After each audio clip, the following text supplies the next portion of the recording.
My dear children, how are you? Are you fine there? It's me with you. How was today's EVS class? ഇന്നത്തെ EVS class എങ്ങനെയുണ്ടായിരുന്നു കുഞ്ഞുങ്ങളെ? വിവിധ തരത്തിലുള്ള fast food ഉപയോഗത്തിലൂടെ നമുക്കുണ്ടാകാവുന്ന മാരകമായ അസുഖങ്ങളെ പറ്റിയാണ് ടീച്ചർ എന്ന് പറഞ്ഞു തുടങ്ങിയതല്ലേ? എന്തൊക്കെയാണ് അതിൻ്റെ ദൂഷ്യവശങ്ങൾ? അതിനെപ്പറ്റി ഒരു നോട്ട് എഴുതാനും ടീച്ചർ പറഞ്ഞിട്ടുണ്ടായിരുന്നു. Write a note, why not use junk foods? നോക്കൂ കുഞ്ഞുങ്ങളെ, if we eat junk food, നമ്മൾ ജങ്ക് ഫുഡ്സ് കഴിക്കുകയാണെങ്കിൽ, അതായത് നമ്മൾ പുറത്തു നിന്നുള്ള ഫാസ്റ്റ് ഫുഡ് കഴിക്കുകയാണെങ്കിൽ, it bring great harm to our health. ഇത് കൊണ്ടുവരുന്നു, എന്ത് കൊണ്ടുവരുന്നു? Great Ham. ദൂഷ്യഫലങ്ങൾ, വളരെ വലിയ ദൂഷ്യഫലങ്ങളാണ് നമ്മുടെ ഹെൽത്തിന് അത് കൊണ്ടുവരുന്നത്. ഹെൽത്ത്, ആരോഗ്യം. In this junk food people added artificial colour. ആളുകൾ എന്താ ഇതിനകത്ത് ആഡ് ചെയ്യുന്നത്? ആർട്ടിഫിഷ്യലായിട്ടുള്ള, കൃത്രിമമായിട്ടുള്ള കളറും സ്മെൽ, മണവും ആഡ് ചെയ്യുന്നുണ്ട്, ചേർക്കുന്നുണ്ട്. Which are very harmful to our health. ഇതൊക്കെ നമ്മുടെ ആരോഗ്യത്തിന് വളരെ മാരകമായി ബാധിക്കുന്ന കാര്യങ്ങളാണ്. Junk food causes diseases like heart attack, diabetes, obesity, depression and it severely affect the kidneys and liver. So we should avoid junk food. നോക്കൂ കുഞ്ഞുങ്ങളെ, junk food causes diseases, അസുഖങ്ങൾ ഉണ്ടാകാൻ ജങ്ക് ഫുഡ് കാരണമാകുന്നു. കോസ് ചെയ്യുക, കാരണമാകുക. എന്തൊക്കെ അസുഖങ്ങളാണ് ഉണ്ടാകുന്നത്? Like heart attack, ഹൃദയസ്തംഭനം, diabetes, പ്രമേഹം, ഒബ്സിറ്റി, പൊണ്ണത്തടി, ഡിപ്രഷൻ, വിഷാദരോഗം. അതുമാത്രമല്ല, and it severely affect, severely വളരെ മാരകമായി അഫക്റ്റ് ചെയ്യുന്നത് ദ കിഡ്നീസ് എന്ന് വെച്ചാൽ വൃക്കകളെ മാരകമായി അത് ബാധിക്കുന്നുണ്ട്. മാത്രമല്ല ലിവർ എന്താണ് കുഞ്ഞുങ്ങളെ? കരളിനെയും മാരകമായി ഇത് ബാധിക്കുന്നുണ്ട്. So we should avoid junk food. അതുകൊണ്ട് തന്നെ നമ്മൾ എന്ത് ചെയ്യണം? ജങ്ക് ഫുഡ്സ്, ഫാസ്റ്റ് ഫുഡുകൾ അവോയ്ഡ് ചെയ്തേ മതിയാവും. അപ്പോൾ എല്ലാവർക്കും ഫാസ്റ്റ് ഫുഡ് ഉപയോഗിക്കുന്നതിൻ്റെ ദൂഷ്യഫലങ്ങൾ മനസ്സിലായില്ലേ? തുടർന്ന് ടീച്ചർ സെൻസ് ഓർഗൻസിനെ പറ്റിയാണ് പറഞ്ഞതല്ലേ? കണ്ണ്, ചെവി, മൂക്ക്, നാക്ക്, ത്വക്ക്, അതായത് nose, ear, tongue, skin and eye. അവയെക്കുറിച്ച് നോട്ട് എഴുതാനും ടീച്ചർ പറഞ്ഞിട്ടുണ്ടായിരുന്നു. വളരെ സിമ്പിളായി നമുക്ക് എഴുതാൻ കഴിയാവുന്നതാണ് ഈ സെൻസ് ഓർഗൻ്റെ നോട്ട്. ഐ, കണ്ണിനെ പറ്റി പറയുകയാണെങ്കിൽ, eye is a sense organ. കണ്ണൊരു പഞ്ചേന്ദ്രിയമാണ്. Eye helps us to see beautiful things in the world.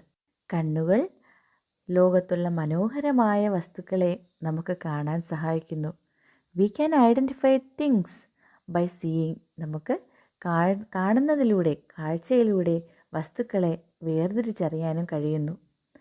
V can see our friends, parents, foods, everything in the world. നമ്മുടെ ചുറ്റും കാണുന്ന എന്തിനേയും, കൂട്ടുകാരെയും രക്ഷിതാക്കളെയും ആഹാര സാധനങ്ങൾ എന്ന് വേണ്ട നമ്മുടെ ലോകത്തുള്ള എന്ത് സാധനത്തിനെയും കാണാൻ നമുക്ക് കഴിയുന്നത് കണ്ണിലൂടെയാണ്. TONGUE എങ്ങനെ വായിക്കുക? ടങ് അഥവാ നാക്ക്.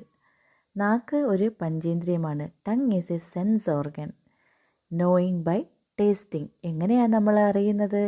നാക്കിലൂടെ ടേസ്റ്റാണ് അറിയുന്നത് അല്ലേ? By the help of tongue, നമ്മുടെ നാക്കിൻ്റെ സഹായത്തോടു കൂടി വി ക്യാൻ ടേസ്റ്റ് ഫുഡ്. നമുക്ക് ഫുഡിൻ്റെ ടേസ്റ്റ് അറിയാൻ കഴിയുന്നു. We can identify sweet taste, bitter taste, sour taste അല്ലേ? സ്വീറ്റ് മധുരം, ബിറ്റർ കയ്പ്പ് അല്ലെങ്കിൽ ചവർപ്പ്, സോർ പുളി. അങ്ങനെ കയ്പ്പും മധുരവും പുളിപ്പും എന്ന് വേണ്ട ഒരുവിധമുള്ള എല്ലാ രുചികളും നമുക്ക് നാക്ക് വെച്ച് രുചിച്ചറിയാൻ കഴിയുന്നുണ്ട്. Without knowing the taste how can we eat food അല്ലേ? വിത്തൗട്ട് നോയിങ് ദ ടേസ്റ്റ്, നമുക്ക് ടേസ്റ്റ് അറിയാതെ എങ്ങനെയാണ് നമ്മൾ ആഹാരം കഴിക്കുന്നത്? അത് വളരെ ബുദ്ധിമുട്ടുള്ള കാര്യമാണല്ലേ? മലയാളത്തിൽ ഇതിനെക്കുറിച്ചൊരു കുറിപ്പ് എഴുതാൻ ബുദ്ധിമുട്ടൊന്നുമില്ലല്ലോ എല്ലാവർക്കും? ഓക്കെ. അടുത്തതായി ഇയർ, ചെവി. Ear is a sense organ. Ear ഒരു പഞ്ചേന്ദ്രിയമാണ്. നോയിങ് ബൈ ഹിയറിങ്, കേൾവിയിലൂടെ നമുക്കറിയാൻ കഴിയുന്നു. By the help of ear, ചെവിയുടെ സഹായത്തോടെ we can hear beautiful songs. നമുക്ക് വളരെ മനോഹരമായ പാട്ടുകൾ കേൾക്കാൻ കഴിയുന്നു. ആൻഡ് അതർ സൗണ്ട്സ്, മറ്റ് ശബ്ദങ്ങളും തിരിച്ചറിയാൻ കഴിയുന്നു. ഇൻ അവർ സറൗണ്ടിങ്സ്, നമുക്ക് ചുറ്റുപാടുമുള്ള ഏതൊരു ശബ്ദത്തെയും നാം തിരിച്ചറിയുന്നത് ചെവിയിലൂടെയാണ് അല്ലേ? അടുത്തതായി നോസ്. നോസ് അഥവാ മൂക്ക്. Nose is a sense organ. മൂക്ക് ഒരു പഞ്ചേന്ദ്രിയമാണ്. നോയിങ് ബൈ സ്മെല്ലിംഗ്, നമ്മൾ മണത്ത് വസ്തുക്കളെ തിരിച്ചറിയുന്നു. By the help of nose, മൂക്കിൻ്റെ സഹായത്തോടെ വി ക്യാൻ സ്മെൽ, നമുക്ക് എന്ത് ചെയ്യാൻ കഴിയും? മണത്തറിയാൻ കഴിയും. ആൻഡ് ഐഡൻറ്റിഫൈ തിങ്സ്, മണത്ത് പല സാധനങ്ങളും നമ്മൾ ഐഡൻറ്റിഫൈ ചെയ്യാറുണ്ടല്ലേ? ഐഡൻറ്റിഫൈ ചെയ്യുക, തിരിച്ചറിയുക. There are bad and good smells, നല്ല മണങ്ങളും ചീത്ത മണങ്ങളും നമുക്ക് ചുറ്റുമുണ്ട്. അവയെല്ലാം തന്നെ നമുക്ക് തിരിച്ചറിയാൻ മൂക്ക് സഹായിക്കുന്നു. We can enjoy the smells of flowers by the help of nose, നമുക്ക് പൂക്കളുടെ മണം അറിയാനും ആസ്വദിക്കാനും മൂക്കാണ് നമ്മൾ സഹായിക്കുന്നതല്ലേ? എൻജോയ് ചെയ്യുക, ആസ്വദിക്കുക. ഇതിനെപ്പറ്റി മലയാളത്തിൽ കുറിപ്പെഴുതാൻ ബുദ്ധിമുട്ടില്ലല്ലോ. സ്കിൻ. സ്കിൻ അഥവാ ത്വക്ക്. Skin is a sense organ. Skin എന്ന് പറയുന്നത്, ത്വക്ക് എന്ന് പറയുന്നത് ഒരു പഞ്ചേന്ദ്രിയമാണ്. നോയിങ് ബൈ ടച്ചിങ്, സ്പർശനത്തിലൂടെ നമ്മൾ തിരിച്ചറിയുന്നു. We can easily identify things by touching, we can easily, വളരെ എളുപ്പത്തിൽ വസ്തുക്കളെ സ്പർശനത്തിലൂടെ നമുക്ക് ഐഡൻറ്റിഫൈ ചെയ്യാൻ കഴിയും, വേർതിരിച്ചറിയാൻ കഴിയും. By the help of skin, സ്കിന്നിൻ്റെ സഹായത്തോടെ, ത്വക്കിൻ്റെ സഹായത്തോടെ we can feel hot and cold, നമുക്ക് ചൂടും തണുപ്പും തിരിച്ചറിയാൻ കഴിയും. മലയാളം മീഡിയത്തിലുള്ള കുഞ്ഞുങ്ങൾക്ക് ഇതിൻ്റെ നോട്ട് വളരെ ഈസി ആയിട്ട് എഴുതാൻ കഴിയുമല്ലോ. കുഞ്ഞുങ്ങളെ, ഇതിനെ തുടർന്ന് ടെക്സ്റ്റിലൊരു വർക്ക് തന്നിട്ടുണ്ട്. അതിൽ പല പല സിറ്റുവേഷൻസ്, സന്ദർഭങ്ങളും ഏതിലൂടെയാണ് നാം തിരിച്ചറിയുന്നത്? Eye, nose, tongue, skin, ear. Eye കണ്ണ്, നോസ് മൂക്ക്, ടങ് നാക്ക്, സ്കിൻ ത്വക്ക്, ഇയർ ചെവി. ഇതിൽ ഏത് പഞ്ചേന്ദ്രിയത്തിലൂടെയാണ്, ഇതിലേത് സെൻസ് ഓർഗനിലൂടെയാണ് ഈ സിറ്റുവേഷൻസിനെ നമ്മൾ ഐഡൻറ്റിഫൈ ചെയ്യുന്നതെന്നാണ് എഴുതേണ്ടത്.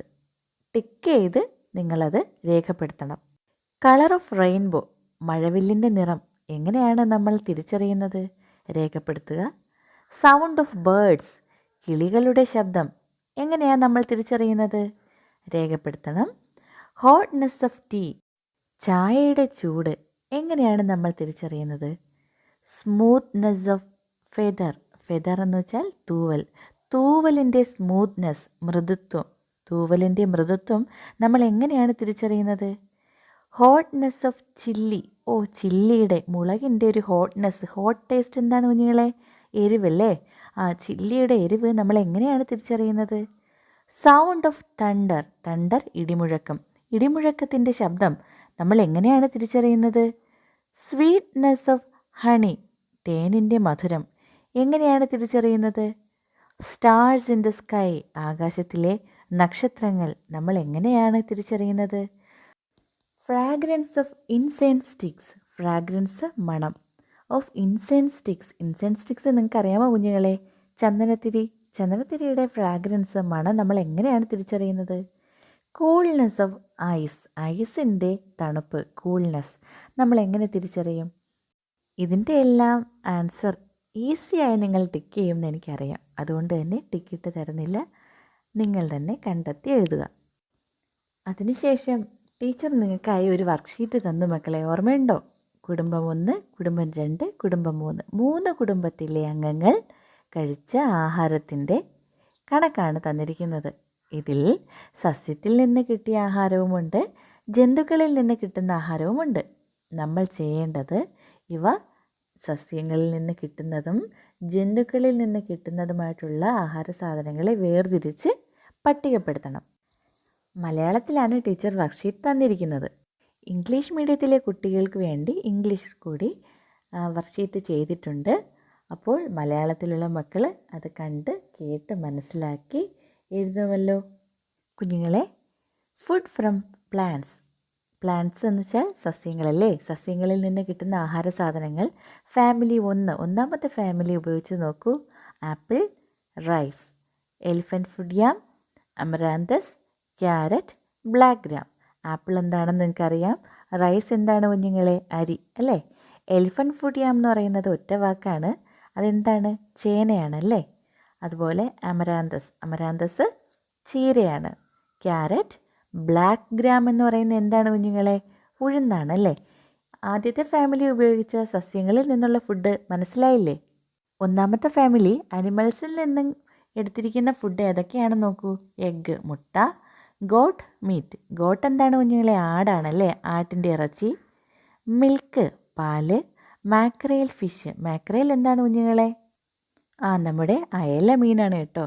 അപ്പോൾ ഇതൊക്കെയാണ് ഫാമിലി 1 ഉപയോഗിച്ചിരിക്കുന്ന ഫുഡുകൾ. ഇനി ഫാമിലി 2 ഉപയോഗിച്ചിരിക്കുന്ന കുടുംബത്തിൽ രണ്ടാമത്തെ കുടുംബം ഉപയോഗിച്ചിരിക്കുന്ന പ്ലാന്റ്സിൽ നിന്നുള്ള ഫുഡ് ഐറ്റംസ് ഏതൊക്കെയാണ്? അതായത് സസ്യാഹാരങ്ങൾ ഏതൊക്കെയാണ്? മുരിങ്ങ, ഓറഞ്ച്, പീ എന്താണ് കുഞ്ഞുങ്ങളെ? പയർ. എലിഫന്റ് ഫുഡ് യാം ചേന, ബിറ്റർ ഗോഡ് പാവയ്ക്ക, വീറ്റ് ഗോതമ്പ്. ഇവയാണ് രണ്ടാമത്തെ ഫാമിലി ഉപയോഗിച്ചിരിക്കുന്ന സസ്യാഹാരം. രണ്ടാമത്തെ ഫാമിലി അനിമൽസിൽ നിന്നും എടുത്തിരിക്കുന്ന ഫുഡ് ഐറ്റംസ് ഏതൊക്കെയാണ് കുഞ്ഞുങ്ങളെ? Prawn fish, PRAWN. എങ്ങനെ വായിക്കുക? പ്രോൺ ഫിഷ് എന്താണ് കുഞ്ഞുങ്ങളെ? ചെമ്മീൻ. ക്വയൽ എഗ്. ക്വയൽ എന്താണ്? നമ്മുടെ കാട തന്നെയാണ് കേട്ടോ. കാട മുട്ട, ക്വയൽ എഗ്. ഡക്ക് മീറ്റ് താറാവിൻ്റെ ഇറച്ചി. മിൽക്ക് പാല്. ഇവയൊക്കെയാണ് രണ്ടാമത്തെ ഫാമിലി ഉപയോഗിച്ചിരിക്കുന്ന ജന്തുജന്യമായിട്ടുള്ള ആഹാര സാധനങ്ങൾ. മൂന്നാമത്തെ ഫാമിലി ഉപയോഗിച്ചിരിക്കുന്ന സസ്യാഹാരങ്ങൾ ഏതൊക്കെയാണ് കുഞ്ഞുങ്ങളെ? തപ്പിയോക്ക കിഴങ്ങ്, ലേഡി ഫിംഗർ വെണ്ടക്കായ, മൈസ് ചോളം, ക്യാബേജ് മുട്ടക്കോസ്, ബംഗൽ ഗ്രാം ഒറ്റ വാക്കാണ് ബംഗൽ ഗ്രാം എന്ന് പറയുന്നത്. കടല, പൈനാപ്പിൾ, കൈതച്ചക്ക. ഇവയാണ് സസ്യാഹാരങ്ങളായിട്ട് അവർ ഉപയോഗിച്ചിരിക്കുന്നത്. ജന്തുക്കളിൽ നിന്നുള്ള ആഹാരങ്ങൾ ഏതൊക്കെയാണ്? ഡക്ക് എഗ് താറാവിൻ്റെ മുട്ട, സാർഡൈൻ ഫിഷ് എന്ന് നിങ്ങൾ കേട്ടിട്ടുണ്ടോ? മത്തിയാണ് കേട്ടോ. നമ്മുടെ മത്തിക്കാണ് സാർഡൈൻ ഫിഷ് എന്ന് പറയുന്നത്. ചിക്കൻ മീറ്റ് കോഴിയിറച്ചി, പിന്നെ മിൽക്ക് പാല്. ഇവയൊക്കെയാണ് മൂന്നാമത്തെ ഫാമിലി ഉപയോഗിച്ചിരിക്കുന്ന ജന്തുക്കളിൽ നിന്നുള്ള ഭക്ഷണങ്ങളും സസ്യങ്ങളിൽ നിന്നുള്ള ഭക്ഷണങ്ങളും. മലയാളം മീഡിയത്തിലെ കുഞ്ഞുങ്ങൾ ഇത് കേട്ട് മനസ്സിലാക്കിയ ശേഷം നിങ്ങൾക്ക് തന്നിരിക്കുന്ന മലയാളത്തിലെ വർക്ക്ഷീറ്റിൽ നിന്ന് ഇത് വേർതിരിച്ച് എഴുതുമല്ലോ. അപ്പോൾ എല്ലാ മക്കൾക്കും ഇന്നത്തെ ക്ലാസ് മനസ്സിലായി എന്ന് വിശ്വസിക്കുന്നു. God bless you my dear children. Thank you.